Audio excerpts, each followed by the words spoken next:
જય શ્રી કૃષ્ણ મિત્રો, મારા કિચનમાં તમારું સ્વાગત છે. તો મિત્રો, તમને ગેસ, એસિડિટી, પેટમાં અપચો, પેટ ફૂલેલું, ખૂબ શરીરનું વજનના પ્રશ્નો તમને વારંવાર સતાવે છે, સાથે તમારા પેટમાં ગડબડ છે, શું ગડબડાટ પેટની અંદર રહે જ છે, ડાયરિયા જેવા પ્રોબ્લેમ છે, ભૂખ નથી લાગતી, પેટમાં ગરમી જેવી ફીલ થાય છે, અથવા તો કબજિયાત રહે છે, પેટની કોઈ પણ બીમારી કેમ નથી, પાચન તંત્ર નબળું છે, તો સમજી લેવાનું કે પેટની બધી જ બીમારીઓ આ પ્રોબ્લેમથી શરૂ થાય છે. તો તે બધા જ પ્રોબ્લેમનું સોલ્યુશન છે માત્ર આ રેમેડી. તો ચલો પેટના બધા જ પ્રશ્નો સોલ્વ કરતી રેમેડી શરૂ કરીએ. સૌથી પહેલા એક વાસણમાં 1 ગ્લાસ પાણી ગરમ મૂકીશું. આ આખા ધાણા છે, આ તમને માર્કેટમાં આસાનીથી મળી જશે. જે આપણે મસાલામાં ઉમેરીએ છીએ તે આપણે 3 ચમચી એડ કરીશું ને તેને પાણીમાં ઉકાળી લઈએ. જો તમારી પાસે ટાઈમ છે તો રાત્રે પાણીમાં થોડા અધકચરા ક્રશ કરીને પલાળવા, ઉઠીને તે પાણીનું સેવન કરવું. પણ તે પાણીનું સેવન કઈ રીતના કરવું તે જાણવું ખૂબ જ જરૂરી છે. બાળકોથી લઈને વડીલો સુધી બધા જ આ પાણીનું સેવન કરી શકે છે, કોઈ પ્રોબ્લેમ નહીં. ધાણા આપણે દાળ શાકમાં તો રોજ ખાઈએ છીએ, પણ તેને આ રીતના રેમેડી બનાવીને કેટલા દિવસ લઈ શકો તે જાણવું ખૂબ જ જરૂરી છે. તમે આ રેમેડીનું સેવન કરો છો તો એ વાતનું ખાસ ધ્યાન રાખવાનું છે કે તેને રાતના ટાઈમે નહીં લેવાનું. સવારમાં તેને તમે નળના કોઠે એટલે કે ખાલી પેટે લ્યો તો એકદમ 100% રિઝલ્ટ આપશે. અથવા સવારે નાસ્તો કરીને આ ડ્રિંકનું સેવન કરશો તો 50% રિઝલ્ટ આપશે. ઘણાને સવારે ખાલી પેટે આ ડ્રિંક પીવાની મજા નથી આવતી અથવા અપચા જેવું લાગે છે પેટમાં, તો તમે નાસ્તો કરીને પણ લઈ શકો છો, તો પણ તે ફાયદા કરશે જ.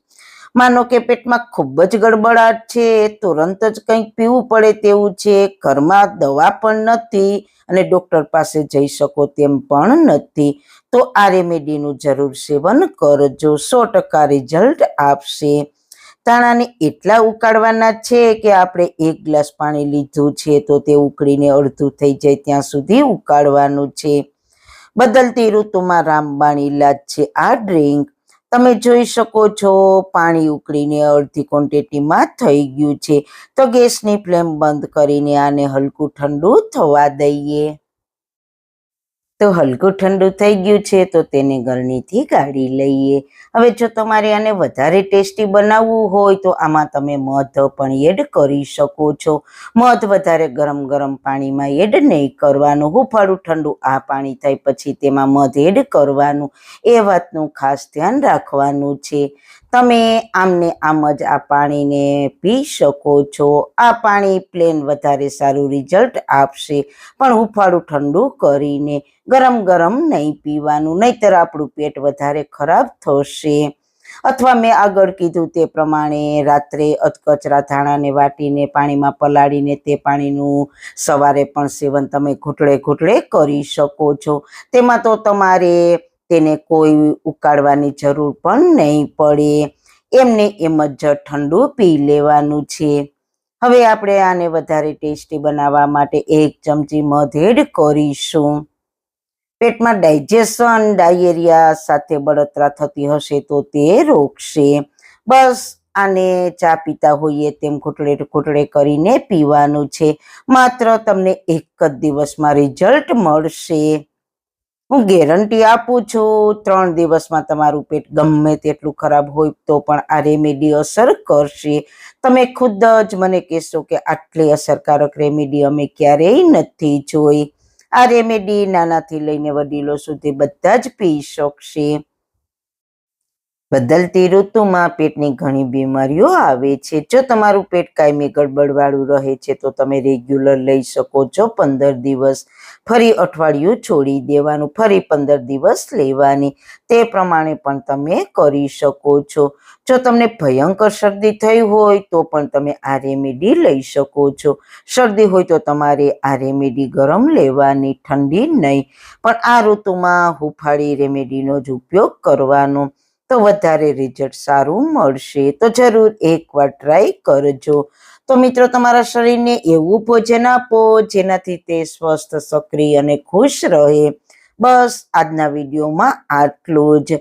તો મિત્રો તમને મારી આજની રેમેડી કેવી લાગી? જો સારી લાગી હોય તો તમારા ફ્રેન્ડ્સ ફેમિલીમાં શેર કરજો ને પ્લીઝ ચેનલ પર નવા છો તો ચેનલને સબસ્ક્રાઇબ કરવાનું બિલકુલ ના ભૂલતા. ફરી મળીશું એક નવી જ રેસીપી સાથે, નવી વાતો સાથે. ત્યાં સુધી બધાને મારા જય શ્રી કૃષ્ણ. વાળના તમામ પ્રકારના પ્રશ્નો સોલ્વ કરતું 42 જડીબુટ્ટીઓથી બનાવેલું ઔષધિ તેલ જે અમે લોકો જાતે જ ઘરે તૈયાર કરીએ છીએ, કોઈ પણ કેમિકલ્સના ઉપયોગ વગર, બિલકુલ નેચરલ છે. 42 જડીબુટ્ટીઓ ભેગી કરીને લોખંડની કડાઈમાં ઔષધિ તેલ તૈયાર કરવામાં આવે છે. જો તમારે ખરીદવું હોય તો તેના ઓર્ડર અમે લઈએ છીએ. ઓર્ડર કન્ફર્મ કરવા માટે વોટ્સએપ નંબર સ્ક્રીન પર જોઈ શકો છો. જો તમારે આ તેલનો પૂરો વિડીયો જોવો હોય તો તમને આ ચેનલ પર મળી જશે અને ડિસ્ક્રિપ્શન બોક્સમાં લિંક પણ મૂકેલી છે.